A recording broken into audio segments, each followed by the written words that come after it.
So hello everyone. तो कैसे आप सभी लोग? I hope you are fine and doing well. आज इस 5 मिनट की वीडियो में हम जो है इंपॉर्टेंट कंसेप्ट डिस्कस करने वाले हैं, साथ में हम इंपॉर्टेंट क्वेश्चंस भी डिस्कस करेंगे।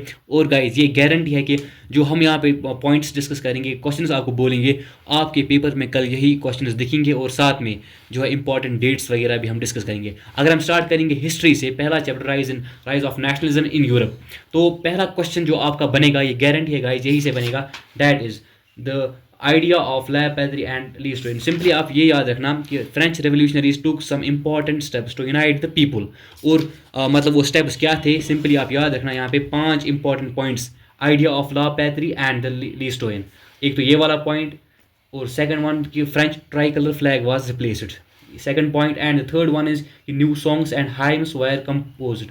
एंड आप ये भी याद रखना कि internal custom duties were abolished और यूनिफॉर्म वेट्स एंड मेजरमेंट्स, साथ में and French language were promoted. ये थे कुछ स्टेप्स जो फ्रेंच रेवोल्यूशनरीज ने उठाए थे टू यूनाइट द पीपल। और ये गारंटी है कि यही क्वेश्चन जो है आपके पेपर में बनेगा।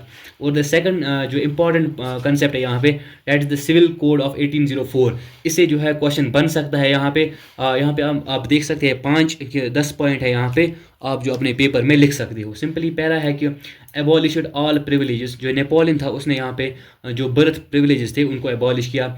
Right to property and security, ये वाला राइट लाया। और ये याद रखना कि कॉमन करेंसी इस्टेब्लिश की गई। आप यहाँ पे स्क्रीन शॉट भी उठा सकते हो। सिंपली ये हैंड रिटन नोट्स है और इंपॉर्टेंट पॉइंट्स है यहाँ पे, तो आप यही लिख सकते हो। और नेपोलियन के अंडर ये वाले स्टेट्स थे, एक तो डच रिपब्लिक था, स्विट्जरलैंड, इटली और जर्मनी। अगर हम नेक्स्ट इंपॉर्टेंट कंसेप्ट देखिए, that is the outcomes of civil code. ये रहे कुछ outcomes, like workers, businessman and जो थे वो हैप्पी थे, और सम पीपल जो है वो इसके अगेंस्ट थे। और उसके बाद जो है डाउनफॉल ऑफ नेपोलियन आ जाता है, उसमें बैटल ऑफ लिप्जिग और बैटल ऑफ वेटरलू, ये 2 पॉइंट्स आप याद रखना। और नाउ अब अगर हम सेकंड पार्ट की तरफ बढ़े, दैट्स मेकिंग ऑफ नेशनलिज्म। यहाँ पे आप याद रखना यूरोपियन सोसाइटी, जो एरिस्टोक्रेसी वहाँ पे थी, मिडिल एंड वर्किंग क्लास और पीजेंट्स, फार्मर्स, ये 3 डिविजन्स थे मतलब हमारी सोसाइटी में, यूरोप में। तो आप ये याद रखना। और जो हैबिसबर्ग डायनास्टी है इसकी इतनी याद रखना। हंगेरी, ऑस्ट्रिया वगैरह क्वेश्चंस यहाँ पे आपको बोला जा सकता है। और अगर आप ये देखो यहाँ पे liberal nationalism, what do we mean by liberal nationalism? Simply liber means free and nationalism means ideology. यहाँ पे जो है ये इंपॉर्टेंट कंसेप्ट है, इससे भी क्वेश्चन पूछा जा सकता है यहाँ पे। लाइक दिस कि जो उनकी आइडियोलॉजी थी लिबरल्स की, वो भी आपको पूछा जा सकता है। फिर जो मेजरमेंट सिस्टम है, आपको यहाँ पे एक MCQ जो है वो पूछा जा सकता है इसमें से, that is in 1834 A custom union और जोल्वरिन वॉज फॉर्मड। ये इंपॉर्टेंट है गाइस, ये याद रखना यहाँ पे। और जो ये था, ये हाँ प्रशिया ने ये इनिशिएटिव टू किया था। अगर हम न्यू कंसेप्ट देखें, that is rise of new conservatism. जब नेपोलियन ने जंग हारी थी 1815 में, उसके बाद जो है कंजर्वेटिव्स का राइज हुआ। ये एक इंपॉर्टेंट कंसेप्ट है यहाँ पे। और साथ में ट्रीटी ऑफ वीना, जो नेक्स्ट इंपॉर्टेंट कंसेप्ट है वो है treaty of Vienna at Vienna Austria. इससे आपको एक एक MCQ पूछा जा सकता है, इसका डेट याद रखना। और साथ में the main intention was to restore the monarchy, इसका ये मोटिव था। और German confederation of 39 states that had been set up by Napoleon was left untouched. ये वाला MCQ जो है आपको पूछा जा सकता है यहाँ पे, इंपॉर्टेंट वन। और साथ में यहाँ पे जो है बर्बन डायनास्टी को रेस्टोर किया गया था। Simply it's enough. एंड अगर आप यहाँ पे एक नोट आपको पूछा जा सकता है लिखने की, that is Giuseppe Mazzini. He was an Italian revolutionary and born in Genoa in 1807 या 1805, आप लिख लेना। और उसने वहाँ यहाँ पे 2 सीक्रेट सोसाइटीज़ बनाई थी, young Europe and young Italy. जो यहाँ पे आप डेट्स देख सकते हो, आप याद स्क्रीन शॉट उठा लेना। और then these are the short notes that you can use for your exam.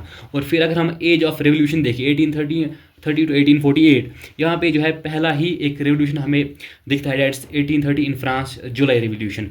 यहाँ से भी एक MCQ बन सकता है, याद रखना।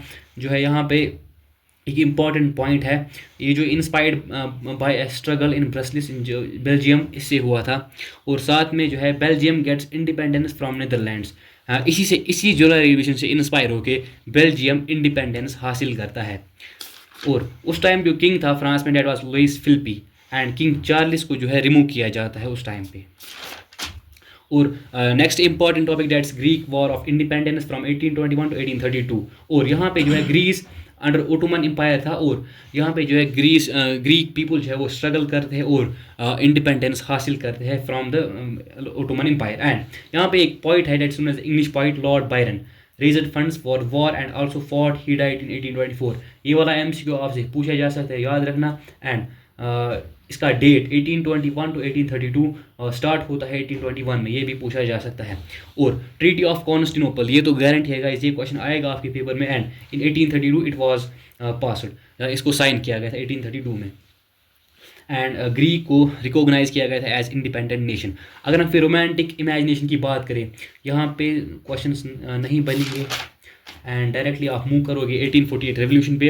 आप स्क्रीनशॉट उठा लेना यहाँ से इंपॉर्टेंट है 1848 रेवोल्यूशन जो लिबरल्स ने लाई थी।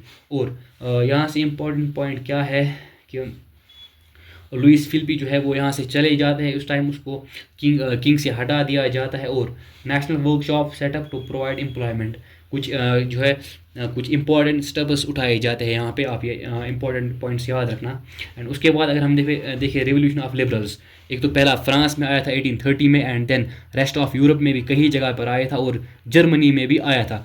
और ये वाला रेवोल्यूशन लिबरल्स ने लाया था to unite the people. And German revolution of liberals 1848, वो फ्रैंकफर्ट, ये वाला पॉइंट इंपॉर्टेंट है यहाँ पे, आप स्क्रीनशॉट उठा लेना और इसको फास्टली पढ़ना।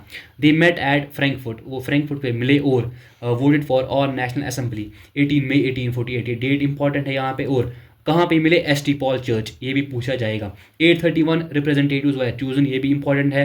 और साथ में जो है उस time they drafted a constitution but rejected by king Frederick William fourth. उस टाइम जो किंग था जर्मनी का, उसने जो है कॉन्स्टिट्यूशन को इग्नोर किया। और ये है इंपॉर्टेंट पॉइंट्स, आप उठा लेना। अगर हम वुमेन एंड पॉलिटिकल राइट्स की बात करें, वुमेन जो है उन्होंने कुछ लिबरल मूवमेंट्स को भी ज्वाइन किया। अगर आप ये क्वेश्चन आपके पेपर में आएगा तो आप थोड़े से पॉइंट्स लिख लेना। और फिर ये वाला इंपॉर्टेंट है, autonomy were given to Hungarians by Habsburg in 1867, important है, एमसीक्यू आ सकता है। अब यूनिफिकेशन ऑफ जर्मनी, ये एक कॉन्फेडरेशन थी of 39 German states and Prussia took the leadership to unite Germany, ये भी इंपॉर्टेंट पॉइंट है, लिख लेना। और साथ में minister auto von Bismarck with help of bureaucracy and military, उसको बुलेट एंड आयरन मैन भी कहा जाता है। इस पर एक नोट भी आपको लिखना पड़ सकता है आपके पेपर में, तो ये आप स्क्रीनशॉट उठा के पढ़ लेना। एंड देन यूनिफाइड जर्मनी जो है कंप्लीट हो जाती है 18 जनवरी एंड इन 1871, ये इंपॉर्टेंट डेट है गाइज, आपके एग्जाम में पूछा जा सकता है। एंड देन जो है उस time Kaiser Williams first of Prussia was made king of unified Germany, ये भी एमसीक्यू में आएगा। And then unification of Italy या यूनिफिकेशन ऑफ जर्मनी से आपको एक लॉन्ग आंसर भी मिलेगा आपके क्वेश्चन में, तो आप स्क्रीनशॉट उठा के डायरेक्टली लिख लेना। And in 1830 Giuseppe Mazzini try to develop Italian republic and Young Italy was formed. आपको पता है यंग इटली और यंग यूरोप फॉर्म की गई थी बाय गुसेपी मैज़नी ने। एंड इटली जो थी डिवाइड थी 7 स्टेट्स में, ये रही northern Italy, central Italy, southern Italy and Habsburg empire, Christian popes, Bourbon king of Spain.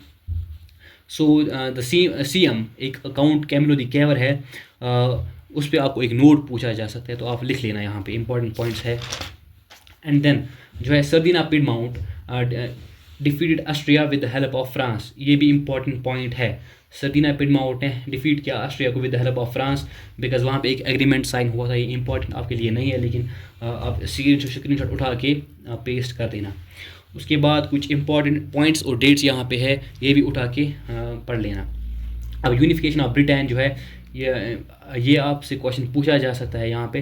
First of all एक एक्ट साइन हुआ था, that was known as act of union 1707, और अगेन एक एक्ट साइन हुआ था, that was known as act of union second, यहाँ act of Irish parliament 1801। ये 2 act important है, आपके पेपर में आएंगे।